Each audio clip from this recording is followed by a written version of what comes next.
I'm Paul Kimball. I'm Dillon Garland. And we're about to go Beyond Haunted.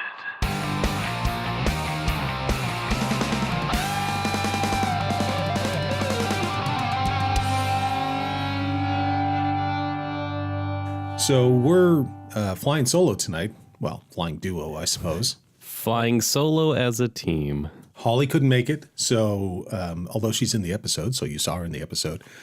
So it's going to be Dillon and I talking about Holly for the next half hour. Is that what we're doing? No, because lots of stuff happened to us. So Well, I think we need to get the elephant out of the room first here. And I'm assuming I'm going to get a lot of emails and tweets about this. And I just had to kind of, clear the table, get it off my chest. And yeah. No, I did not get a perm for this episode. he looks awesome. Hashtag perm Dillon. Well, it's funny because I usually don't take my hat off in most episodes, but it was pretty hot in there. It was a muggy building. So I took my toque off, in the end of April. I didn't realize how big my hair was. It was really hot in there. Like that theater was really hot, and It was. They have ceiling fans, so the ceiling fans are used to circulate air. We turn the ceiling fans off because the ceiling fans have a habit of creating sound artifacts and whatever that you could confuse them with ghosts or demons or whatever.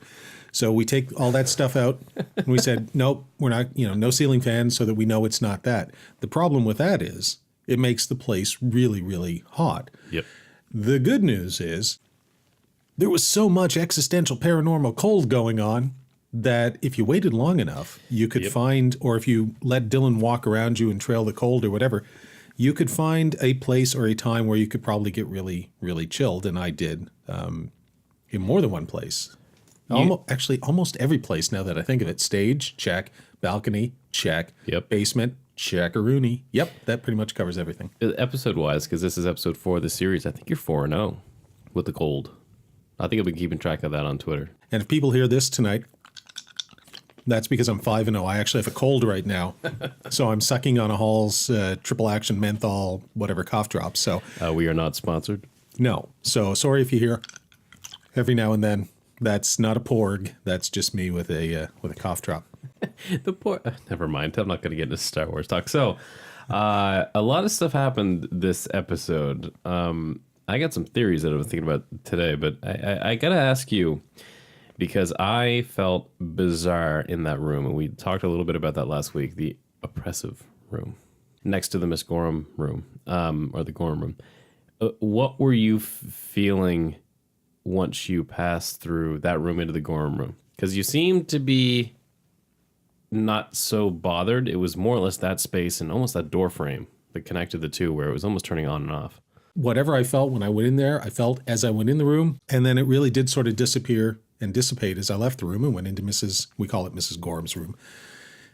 There was cold when I walked between the two doors, and Holly did get a temperature drop. I don't know how significant it was. It wasn't like a 6-degree temperature drop in 10 seconds. It was, as I recall, it was about a degree in maybe a minute or something like that. But still, it was a temperature drop, and I definitely felt something. But that one I'm willing to chalk up to probably being a drafty building, even though we're upstairs. Sure. I didn't find that one particularly interesting. It was just a little uncomfortable. The one on the stage I found interesting, which is in the previous episode, because you and I both felt it. The one you sent to me, and then once you said not to go to me, I didn't feel it anymore. Yeah, that was a weird one. Yeah, and then I continued to feel it, and I walked off the stage, and I think Holly's EDI, which measures temperature, among other things, also picked up a temperature drop, and there were some EMF fluctuations and stuff. Everything was going nuts. So you're getting kind of a picture. I definitely felt cold up in the balcony, which is odd because that was the hottest place. Heat rises. It was really hot up there, and Kim sort of felt it too, I think. And Holly went over and said, "Yeah, the little blue light's going off and the temperature is going down," and we sort of see that. And that's where the voices were being heard, which was also really weird because some people would hear them, some people wouldn't, and then in the basement. Yeah, there's zero question that when I was in the basement, it got really cold really fast, and people can see the sort of temperature kind of graphic that I put up to illustrate that. Yeah. But I had no idea that the shadows that you see on the wall were happening because I couldn't see the camera. I couldn't see anything. It was dark. Yeah. A lot of the stuff that we show, I think in the show itself, is stuff that we missed live. Because, I mean, Jim's only one guy. He Right. can't be watching 4 screens at once, so we do miss stuff. No, and well, he does watch the 4 screens, but if you're looking at one, Exactly, you might yeah, not that's what see I mean. the other one. Yeah. And in terms of the shadowy stuff, that's the kind of thing where you can time code it. I know exactly when that happened because there's time code on the CCTVs, and it's like, boom, that happened, and then 5, 6, 7 minutes later, something like that, is when I fled from the room. So it's all happening in and around the same period of time. Yes, there's a little time compression within the episode because I can't just show 7 minutes of me sitting there. But Yeah, well, we weren't only there for 40 minutes, so, no, It's the power of editing. no, that's so you kind of, but it's all within the same ballpark, which is why I put timestamps up to kind of show, okay, that was say 2:41 and now it's 2:52. At least people get an idea of the time compression. But so the cold was a recurring theme, and to me, the most interesting thing in the episode. That's a good one. What's the most interesting thing? I didn't hear it when I was up there, but the Heya. And I had trouble getting people to hear that. When I heard it on the audio, I immediately heard it. And I went, okay, I hear it. Yep. A lot of other people, I would play it for them, and they wouldn't hear anything. They go, it's not there. So, I boosted it in post. So when you hear Heya in the show, that is an enhanced version of what was actually on the audio recorder. Because it was very low, very, very low in the mix on Holly's audio recorder. But it's there. And she heard it, and Kim heard it, and I can't remember who else heard it. Was it Chelsea or you?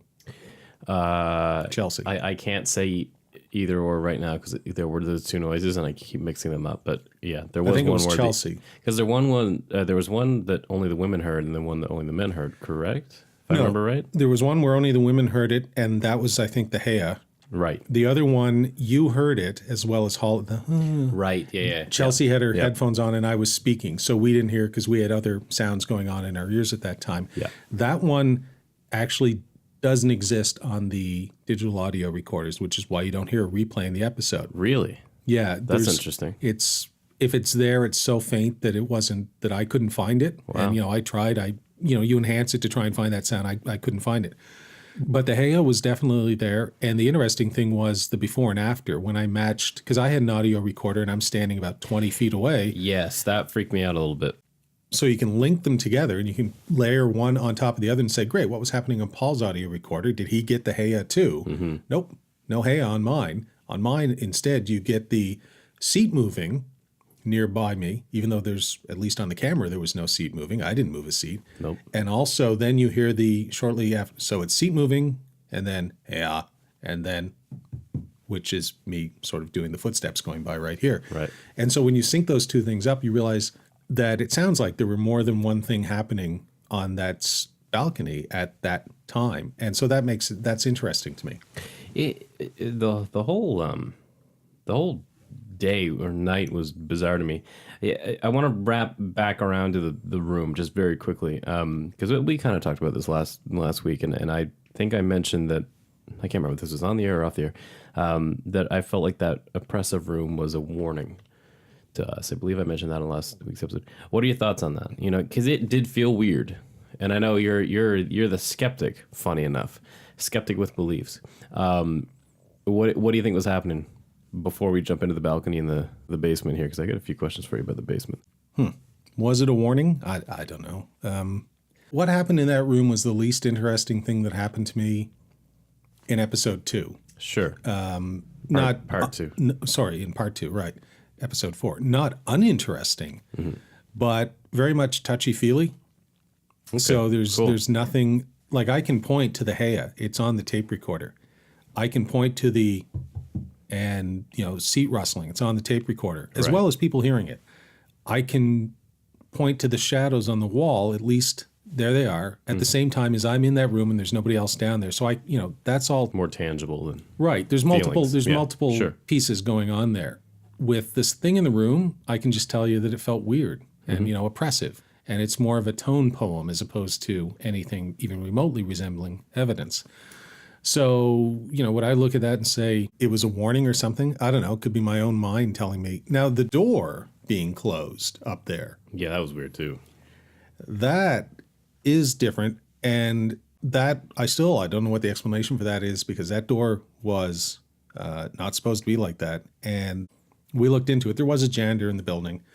but we kind of knew where the janitor was at all times. None of our people went up there and closed that door. And I believe she left almost immediately because there was a mix-up in the schedule, and right. We said, "Hey, we're filming." Scared the hell out of us. Yeah, no, it wasn't the only time in the course of the shoot that either a janitor scared us or I almost gave a janitor in Seminary House a heart attack. Oh my God, I forgot about that. So the people that run these places probably should tell their custodial staff that there's a TV crew coming in to film a ghost show, and they're going to be there at 2 a.m. because that scream in Seminary House, you'll see that in season 2, permeated throughout the entire campus of Acadia University. You might have been able to hear that in Canning.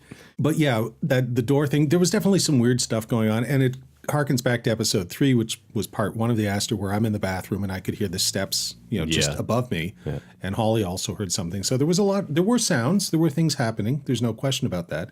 It's just when I was in the room myself, it was more of a feeling. And, I didn't hear anything. I didn't, I don't have anything that I could say, hey, look, here's evidence. We've got this or that. It's just, and it felt really weird. It was bizarre.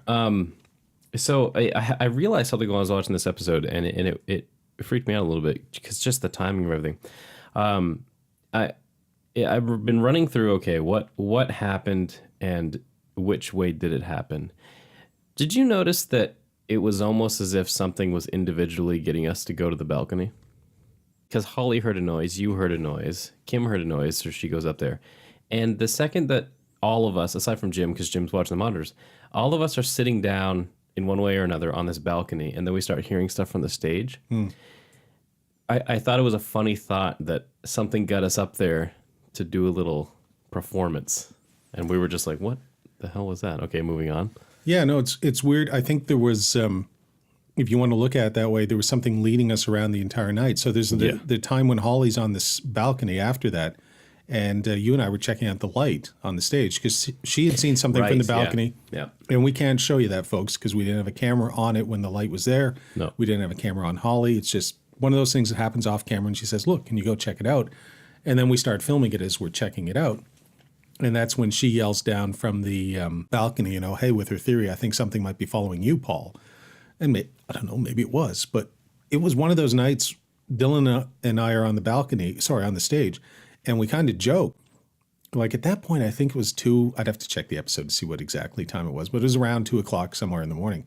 And we hadn't even begun to film in the basement yet. And we've been talking about it for about 3 hours, I think, at that point. Yeah, like we're going to go do it right after we do this, and then we'd do this, and something else would come up, and it was leading us, as you would say, like around. And we finally just said, that's it. There's no more. We got to go do the basement. The basement, there was weird stuff that happened that just didn't make the episode. And so that's what makes it, for me, even a little weirder, what was going on with me down there, which is strange stuff in the shadows, because it wasn't the only thing. So what you see in the episode, folks, is not the only thing that was happening in the basement. So the basement was definitely, it's a good way to finish the episode. And yeah, like I fled. You did. And it's funny too, because you were there a little longer than what the episode makes it look like.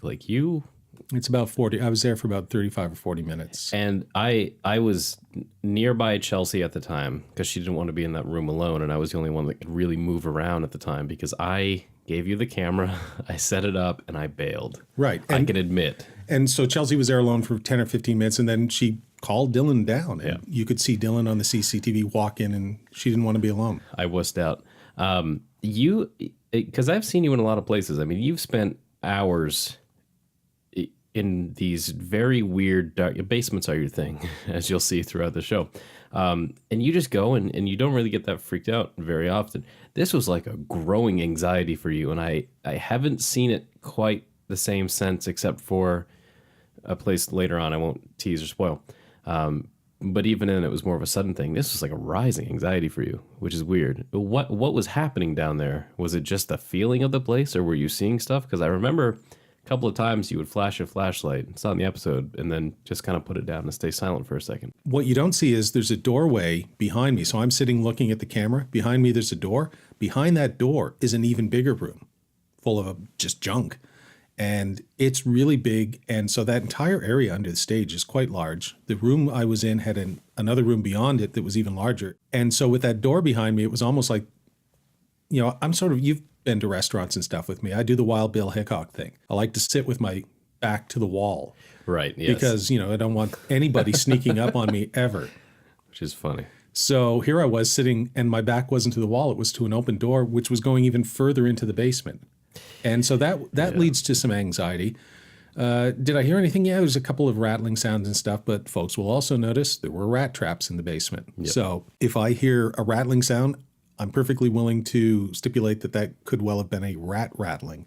Sure. Which is frightening in and of itself because I don't like rats. But it is, but the one thing the rats didn't do was cause the shadows on the wall. So. No, you had left up a light. When I'm sitting in there, there was no light down there. So unless I want to hold a flashlight up to my face like kids do at Halloween, there was a light coming into the room to illuminate me so that people could see me, frankly. The LED light, whenever you see me on one of the CCTV cameras and there's, brightness coming from the top of the camera, I've got a very small LED light to light you guys. And that's what I believe I left on the top of the camera when you were down there. Yeah. Right. You can see just a hint of that in the corner of the door. Because it's around the door, because I'm around the door in a different room. That gets blocked out by one of the shadows. So it's something coming between, and I use the term that shadows. Light. Right. Okay, But there's a little hint of that. Sure. There's a very bright light, like a little sliver. It was a much brighter light coming in on me. Yes. But from the CCTV camera, you can only see this little sliver in the doorway. And one of the, let's call it shadows, whatever you want to call it, comes down and blocks that out. There's something between that light and the CCTV camera. And that CCTV camera, it's important for folks to know too. I think you can see this. There's two shots. It's the same shot. I've just zoomed in on the second one because that camera was quite a ways back.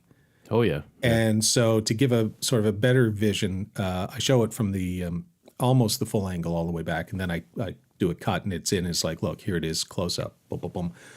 That had a wide range of stuff. If there was somebody, including a rat, standing there making those shadows or making anything, you'd see them because they'd be in that shot.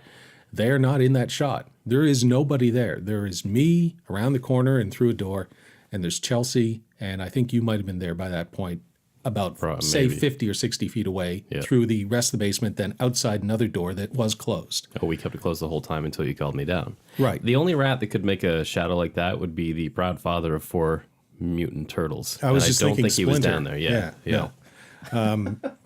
So, to me, like everybody had something. For Holly and Kim, it was the voice. Yeah. For me, it was the shadows. But theirs was experienced right then, right there. Mine, I didn't sort of realize until, 4 weeks later when I was back at the office reviewing the footage. Yeah. And I went, ooh, this looks weird. And then I showed it to you. And what do you think? And you went, yeah, that looks weird. I think that was the response. And cool. Well, we better put this in the show then. Yeah. And it's worth noting, too, there were other shadows. There were shadows on the balcony that initially had Dillon and I going, holy cow, this is like the motherlode of evidence. Because people had seen shadows on the balcony. This is gold, folks. We got people talking. We got shadows. And then we figured out what it was. Yeah. So it's not in the episode. We debunked it. It was Holly downstairs. I think it was Holly, might have been Kim, walking in front of a light that we had set up, and it was projecting way up on. It was a really cool shadow, but debunked. Yeah. We go through that with everything we see. It's very trial and error for us. It's like, okay, what could it be? Is it this? No. Is it this? No. And then once we get to the point where, it is that. Cool. All right, moving on. Right. And so we sort of joke amongst ourselves, and maybe we mention it in an episode or something like Occam's razor, ghosts. Or demons. But we work the other way. We actually say Occam's razor, anything but ghosts or demons. What could it be? Check, check, check. Nope, it's none of those. It's the Sherlock Holmes thing. Eliminate all the things that you think it could be, and then you're left with something else. Yep. So the same thing is true of Holly's in the Queens County Museum. We went through that with a fine-tooth comb, ruled anything out that we could possibly think of that it could have been. Boom. You will see that next week, trailer, in the Cooper's Inn episode, where we get an audio anomaly. You'll see the sort of going through it in episode 6, 2 weeks from now. But we go through all this stuff, and we're skeptics. We try and rule these things out. Yeah. So when we see, if somebody's out there and can say, look, we can tell you exactly what that shadow thing is, or that, we can tell you exactly what that is. Cool. We will do an episode of Beyond Haunted where we say, hey, we heard from Bob in, Yarmouth, Nova Scotia, and Bob says it's this, and we checked out, and it looks like, hey, Bob might be right. All right. Yeah, sure. Mystery solved. Yeah.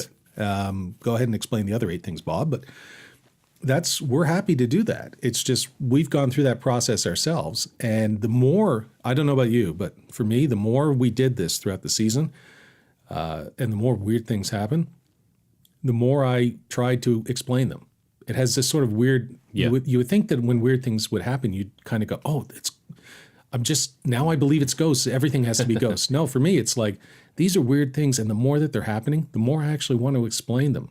Because the alternative for me is, demons or ghosts or whatever. Which is always a terrifying thought. Ghosts good, demons bad. Well, I mean, and on the shadow thing downstairs too, there are hundreds of hours of CCTV footage that I haven't gone through every single minute, but I've seen quite a bit of it because I have to log it. I have to go through things. Whenever I think I saw something, I like to go back because Jim actually makes notes while he's watching the CCTV, and he'll give us notes. It's like something happened here, or we did this, or whatever. Just for editing purposes, he helps out quite a bit.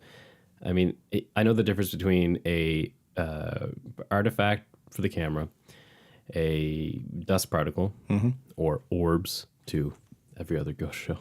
Orbs. Or, something. I'm learning these things, It's like, hey, you meet somebody, they're your friend, and then the more you hang out with them, the more you know about them. Same thing with these cameras. I know more about what these cameras do now, and that shadow was weird. Yeah. I mean, weird. It is. It's kind of like a friend, like, hey, Bob, just getting to know you, Bob. Cool. And then, weeks later go, hey, Bob, and Bob goes, hey, we're friends now, right?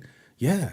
And then Bob says, well, I got something to tell you. Okay, you're going to reveal something about yourself. This is cool. And then he takes off his face and he goes, I'm Gorgon. You didn't see that coming, did you? I had to get Gorgon in here somewhere. You got to fit him in. If he doesn't get in these episodes, it just feels like it's a waste of everybody's time, I think. Well, if he doesn't get in these episodes, he shows up on television next season and goes, listen. Hey, pal. Yeah. Knock it off. Yeah. Well, I'll take the Gorgon joke into something that I wanted to ask you to. So Bob and Gorgon, those would be like, two separate sides of a coin. I had a theory for this episode. What are your thoughts on something hauling us both ways? Because I have this theory that whatever was hauling us upstairs was, again, I'm pretty convinced it was a warning. We're theorizing, folks, so don't take this as gospel. This is a segment we like to call Theorizing. Yes, that was our new robot. That theme music was awesome. Had citizenship now. What? I'll tell you the AI citizenship story. Wait, did we just wander into Battlestar Galactica? Well, we're close. The funny thing is, and we mentioned this earlier in this podcast, and we mentioned on the show, something kept us out of that basement for 3 hours straight. Every time we tried to go down there and shoot, no, we got to go do this, we got to go do that, and it was always hauling us upstairs for whatever reason. Do you think that we were dealing with two different things? One of them was like, don't do that because just don't, and the other thing was like, no, come down here. I got treats. Come on. Yeah, I hadn't thought about that. I'll buy the warning one more than the I've got treats, because I know what kind of treats it would have. There'd be a trail of cookies and signed Jessica Alba posters or something leading me into the basement. Look, ladies and gentlemen, this episode has been brought to you by 2006 references. Listen, I've ever since Fantastic Four, I've had a huge crush on Jessica Alba. What can I tell you? She is the finest actress of our generation. At least you're being honest. Yeah, exactly. So, seriously, she was great in Fantastic Four. I was actually making a pun about her company. Well, she was better than Kate Mara in Fantastic Four. I haven't seen it. At least Jessica Alba didn't have to wear a wig. Yeah, there you go. There you go. So, weirdly enough, the Doctor Doom in the first Fantastic Four, as bad as he was actually better than the new Doctor Doom. So anyway, we've drifted into comic book geekdom there. Boom. I'm probably the only person who could talk at length about both Fantastic Four movies and then also reference the Roger Corman version. And just, yeah. So back to ghosts. She's kind of a ghost. Sue Storm's she turns invisible. She could be a ghost. I'll do the connection. We were in a theater. That's true. There you go. Movies are shown in theaters. Yeah. It's the kind of theater that I wish Jessica Alba would come up and do a one-woman play at. So anyway, was there something that was warning us? All of Shakespeare's works, as done by Jessica Alba, in 90 minutes at the Astor Theatre coming to Liverpool, Nova Scotia. This summer. So was somebody warning us, or not warning, was somebody trying to keep us away from something without revealing too much? Maybe. Maybe something's going, in the basement, that's bad stuff. There's nothing good down there, but let's keep them distracted, and by the time 4 o'clock rolls around, they're going to pack up and go. I don't think paranormal entities think that way in terms of space and time, but They know our schedule. But yeah, exactly. These guys got to be back by 4 o'clock. Oh, Dylan's getting cranky. He'll be out of here in 30 minutes. Oh, that's easy to see. Wouldn't be Dillon that's getting cranky. It'd be No, well, funny enough, I think this is the one episode where we were hitting around 5 or 6 a.m. and we needed B-roll. And I had bargained with you. Oh, right, yeah. And I believe I said, because in the next episode you're going to see Cooper's, your narration says, after a day of much needed rest. Right. And I had asked you, all right, but I want tomorrow off. And you graciously gave that to us. Not only did I graciously give it to you, it's worth noting, this will be me bumping myself up here, that we still had to, it was 5 a.m. We had to shoot all the B-roll, or pretty much all the B-roll, like 85% of it in the place. Most directors, I'm the director, would say, screw this, I'm gone. Like, camera monkeys, get this done. Bob's your uncle. Who's stuck around? Like Holly left and Kim left. Are you throwing and them Jim under left. the bus? No, I'm not throwing them under the bus. There was no reason for them to stay, but I stuck around because I believe You did. I believe the director should be like Captain Kirk, first person on the planet, last person off. Yep. So yeah, maybe they knew our schedule, and it's like Figured it out. Yeah, but was there something in the basement going, "Come hither"?